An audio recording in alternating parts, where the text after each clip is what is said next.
আসসালামু আলাইকুম। সর্বশেষ আপডেট বাংলা সংবাদ। শুরুতেই থাকছে গুরুত্বপূর্ণ একটি ভয়ঙ্কর চাঞ্চল্যকর তথ্য। শুরুতেই থাকছে বাংলাদেশে অস্থিরতা সৃষ্টির অপচেষ্টা চালাচ্ছে বিজেপি, বললেন বিএনপির সিনিয়র যুগ্ম মহাসচিব অ্যাডভোকেট রুহুল কবির রিজভী। থাকছে বিস্তারিত। এদিকে থাকছে পায়ে পড়ে ঝগড়া করলে বাংলাদেশি কেউ আর ভারতমুখী হবে না বলে মন্তব্য করেছেন ডক্টর এম এ শাওকাত হোসেন। থাকছে বিস্তারিত এবং সবশেষ জানিয়ে দেব।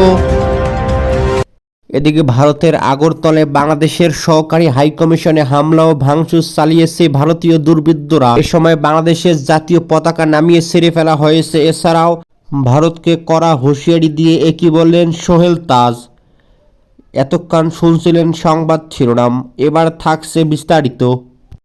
ভারতের সঙ্গে বাংলাদেশের জনগণের কোনো শত্রুতা নেই জানিয়ে বিএনপির সিনিয়র যুগ্ম মহাসচিব অ্যাডভোকেট রুহুল কবির রিজভী বলেছেন, এখন যুক্তিবিমুখ কুসংস্কার পশ্চাৎপদ চিন্তাধারা রাজনীতিবিদরা ভারত শাসন করেছে।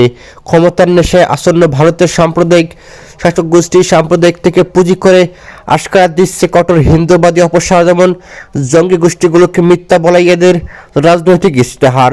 এদিকে সকালে রাজধানীর নয়াপল্টনে বিএনপির কেন্দ্রীয় কার্যালয়ে অনুষ্ঠিত এক সংবাদ সম্মেলনে তিনি এসব কথা বলেছেন।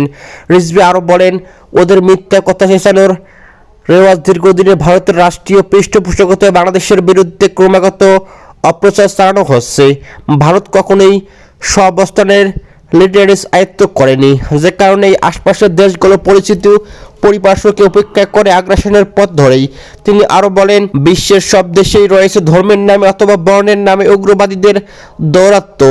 তারা সব দেশ, জাতিগোষ্ঠী, সব সমাজ, সব ধর্মের জন্য নরম ক্ষতিকারক। দুঃখের বিষয় হলো কিছু ধর্মীয় উগ্রবাদী ক্ষুদ্র গোষ্ঠী ভারতের চরম সাম্প্রদায়িক সংগঠন বিজেপির প্রত্যক্ষ মতে উস্কানিতে বাংলাদেশি অস্থিরতার সৃষ্টির অপচেষ্টা চালাচ্ছে বলে জানেন তিনি। এদিকে অন্তর্বর্তীকালীন সরকারের প্রতি আমাদের আহ্বান, এই উগ্রবাদীদের নিয়ন্ত্রণ করুন। তিনি আরও বলেন, ভারতের সাধারণ জনগণের বিরুদ্ধে বাংলাদেশের জনগণের কোনো শত্রুতা নেই, কিন্তু চরম উগ্রবাদী বিজেপি যদি বাংলাদেশের বিরুদ্ধে যুদ্ধ ঘোষণা করতে চায়, তাহলে বাংলাদেশের দেশপ্রেমিক প্রতিটা মানুষ এদেশের স্বাধীনতা, সার্বভৌমত্ব, সম্মান, আত্মমর্যাদা রক্ষায় রুখে দাঁড়াবে। দুর্জয় এ বাংলাদেশের কখনোই মাথা নোয়াবে না। রিজভী আরও বলেন, কলকাতা সহকারী হাইকমিশন, আগরতলা সহকারী হাইকমিশনে হামলা, মুম্বাই বাংলাদেশের ডেপুটি হাইকমিশনের সামনে হাঙ্গামা এবং ধারাবাহিক চরম উস্কানিমূলক বক্তব্য, সীমাহীন অপপ্রচারের বিরুদ্ধে উত্তাল হয়ে উঠেছে সারা বাংলাদেশ। এদিকে বাংলাদেশের হস্তক্ষেপের ঘটনাও ভারতের বাংলাদেশি বিরোধী অপতৎপরতার বিরুদ্ধে প্রতিবাদ জানাতে ঢাকা বিশ্ববিদ্যালয়ের জগন্নাথ হল সহ দেশের বিভিন্ন স্থানে হিন্দু ছেলেরাও মিছিল নিয়ে বেরিয়ে এসেছে। তিনি আরও বলেন, গতকাল সিলেটের সুতারকান্দি স্থলবন্দরের উপরে ভারতের আসাম রাজ্যের করিমগঞ্জে দিয়ে রীতিমতো পদযাত্রা করে হিন্দু উগ্রবাদী সন্ত্রাসীদের বাংলাদেশে ঢোকার চেষ্টা সরাসরি আমাদের স্বাধীনতা সার্বভৌমত্বের বিরুদ্ধে উগ্রবাদী বিজেপির উস্কানিমূলক ও তৎপরতার অংশ। তার আগে উগ্রবাদী সন্ত্রাসীরা বিজেপি সরকারের উস্কানিতে আইন প্রয়োগকারী সংস্থার সদস্যদের নিষ্কৃত উপস্থিতিতে আগরতলার কুঞ্জবনে অবস্থিত বাংলাদেশের সহকারী হাইকমিশনে নারকীয় হামলা, জাতীয় পতাকা ছিঁড়ে আগুন, এছাড়াও পতাকার খুঁটি ভাঙচুর সহকারী হাইকমিশনের অভ্যন্তরে সম্পত্তি ক্ষতিগ্রস্ত করেছে। রিজভী আরও বলেন, আগরতলায় কূটনৈতিক মিশনের উপর এ ধরনের নজিরবিহীন হামলা Vietnam convention on diplomatic relation 1961 এর সুস্পষ্ট লঙ্ঘন করেছে। ভারতীয় সরকার হামলার জন্য দুঃখ প্রকাশের নাটক করলেও অতীতে বাংলাদেশের অভ্যন্তরীণ বিষয়ে ভারতের আগ্রাসী হস্তক্ষেপের ঘটনা ঘটেছে, যা আরও ক্ষোভের সৃষ্টি করেছে ভারতের আইনশৃঙ্খলা রক্ষাকারী বাহিনীর উপর। এদিকে আমাদের হাইকমিশনের নিরাপত্তা দিতে ব্যর্থ হয়েছে ভারতের সরকার। এদিকে বাংলাদেশ মিশনের কর্মকর্তা কর্মচারীরা নিরাপত্তাহীনতায় ভুগছে বলে জানান রুহুল কবির রিজভী। তিনি আরও বলেন, এই অবস্থায় বাংলাদেশের সরকারের উচিত হবে জাতিসংঘের শান্তিরক্ষা বাহিনীর সহায়তা চাওয়া। আমরা ভারতের উগ্রবাদী হিন্দুদের বলবো, আপনাদের বন্ধুত্ব শেখ হাসিনার সঙ্গে, সেই বন্ধুত্ব রক্ষায় বাংলাদেশের জনগণের বিরুদ্ধে যে প্রকাশ্যে শত্রুতায় নেমেছেন, সেটা সৎ প্রতিবেশী সুলভ আচরণ নয়। হাজার হাজার মানুষ হত্যা করে আপনাদের বন্ধু হাসিনা আপনাদের কাছে আশ্রয় পেয়েছে, তাকে নিয়ে সন্তুষ্ট থাকুন। তিনি আরও বলেন, মনে রাখবেন, বাংলাদেশের লাখো প্রাণের বিনিময়ে স্বাধীন হয়েছে, দিল্লির দাসত্ব করতে নয়। যে সেবা দাসী হতে চেয়েছিলেন, সেই দাসী এখন আপনাদের পদতলে রয়েছে। ক্ষমতা হারিয়ে বিতাড়িত হয় হাসিনার চেয়ে বেশি পাগল হয়ে গেছে ভারতীয় বিজেপি সরকার ও উগ্রবাদীরা। এদিকে মরিয়া হয়ে প্রপাগান্ডা চালানো হচ্ছে বলে জানান রুহুল কবির রিজভী। হিন্দুত্ববাদীদের আরেক ছদ্মবেশী শিকন্ডি মমতা ব্যানার্জি জাতিসংঘ শান্তিরক্ষা পাঠাতে বলেছে। রিজভী আরও বলেন, প্রতিবেশী হিসেবে আমাদের বন্ধুত্বের হাত প্রসারিত, কিন্তু শত্রুতা করতে চাইলে সেটা বাংলাদেশের স্বাধীনতা প্রিয় জনগণ মেনে নেবে না। আপনাদের প্রতি অনুরোধ, নিরাপত্তা ও স্থিতিশীলতার প্রতি হুমকি হয়ে দাঁড়াবেন না। বাংলাদেশের মুসলিম, হিন্দু, বৌদ্ধ, খ্রিস্টান যারা নিরাপত্তাহীনতায় মনে করেন তারা সরকারকে জানান, সরকার উপযুক্ত ব্যবস্থা নেবে। পায়ে পড়ে ঝগড়া করলে বাংলাদেশি কেউ ভারতমুখী হবে না বলে মন্তব্য করেছেন নৌ পরিবহন এবং শ্রম কর্মসংস্থান মন্ত্রণালয়ের উপদেষ্টা ব্রিগেডিয়ার জেনারেল অবসরপ্রাপ্ত সাখাওয়াত হোসেন।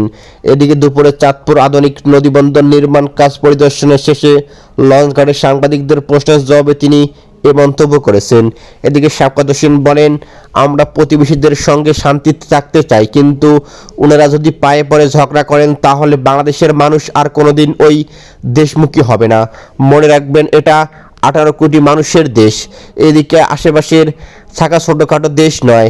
এদিকে শ্রম ও কর্মসংস্থান উপদেষ্টা বলেন, ভারতীয় হাইকমিশনারকে তলব করা হয়েছে অথবা তলব করা হয়। ভারতের সঙ্গে আমাদের কোনো খারাপ সম্পর্ক ছিল না। আমাদের দেশ অন্য ধর্মাবলম্বী যারা আছেন তারা আমার দেশের নাগরিক, তাদের নিরাপত্তার বিষয়ে আমরা দেখব এবং সরকারের কাজই হলো এটি।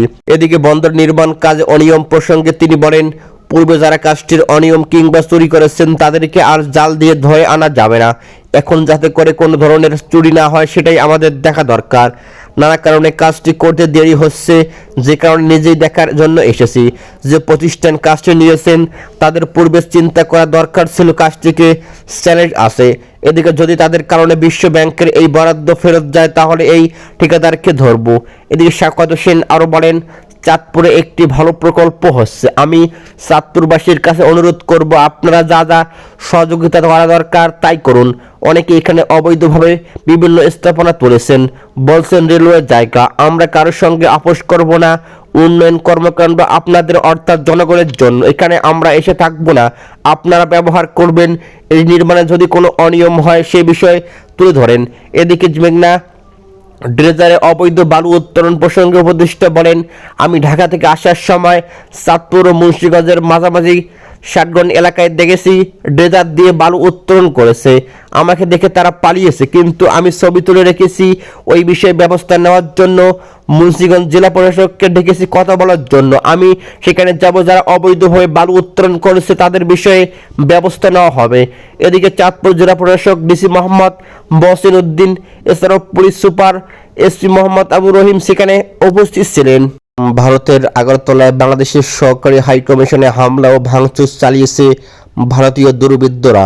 এদিকে হিন্দু সংঘর্ষ সমিতির ব্যানারে দুপুরে ওই হামলা চালানো হয়েছে। এ সময় বাংলাদেশের জাতীয় পতাকা নামিয়ে ছেড়ে ফেলা হয়েছে। আগুন দেওয়া হয় হাইকমিশনের সাইনবোর্ডে। এ নিয়ে দুঃখ প্রকাশ করেছেন ভারত সরকার।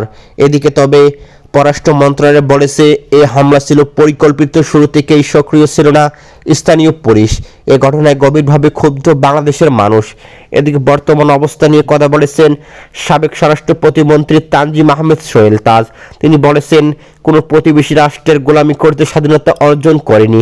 দুপুরে নিজের ভেরিফাইড ফেসবুক পেজে দেওয়া এক স্ট্যাটাসে এমন মন্তব্য করেছেন তিনি। কোন ধরনের সম্পাদনা ছাড়াই তার পোস্টটি যুগান্তর পাঠকের জন্য তুলে ধরা হলো।